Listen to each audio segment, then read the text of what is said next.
All right, we're in heavy rain right now, and we're a couple of hours away from the wind, and I think we'll have an answer, as to what kind of power outages we have over the next, well, let's say 5 or 6 hours. So okay. We got a lot going on here. Take a look at this radar, pretty well filled in. And as we talked about at noon, if you were with us, the radar algorithm continues to think there's freezing rain here. There certainly is not.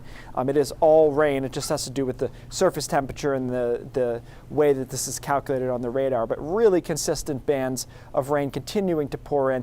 Quite a bit more coming from the south and west. So it is obviously a rainy late afternoon and into the evening. It'll be that plus the wind that we'll be dealing with. We've got a high wind warning over the southern coastline, York and Cumberland County, just coastal areas. And then it expands to more inland locations over the mid-coast and into down east and northern Maine. And then we have a flood watch for the entire state, and that's self-explanatory because it's been pouring pretty much all day. The wind's just starting to pick up here. One of the things we had to do to have a chance to have some stronger winds is we had to mix out that colder air. And we did that along the coast in the last hour or two in most spots. So we jumped temperatures about 10 or 15 degrees in some cases, and that gave us a chance to start moving these winds.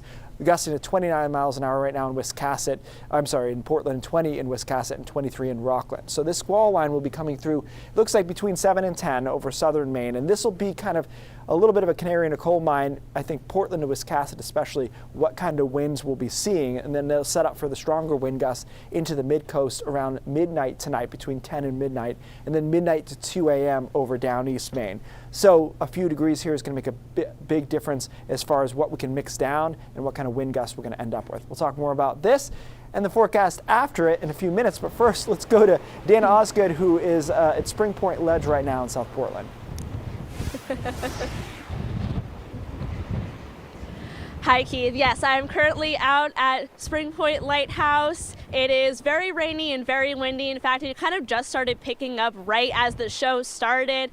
And we are expecting the storm, as Keith mentioned, to kind of continue to strengthen. Overall, we didn't see too many tree limbs down. We did see some ponding on the roads. We have seen kind of a lot of the rain out there today, but we still kind of have those peak wind gusts that will still kind of increase as we get over the course of this evening. So I'll be out here at Spring Point Lighthouse for the duration of this evening, provided I don't blow away first. So I'll keep bringing you updates throughout this evening. Amanda and Rob, I'll send it back to you guys in the studio, where hopefully it's a lot drier than I am right now. Dana Osgood in South Portland, let's anchor her down so we don't lose her. We'll do that. We don't want her to get lost in Casco Bay.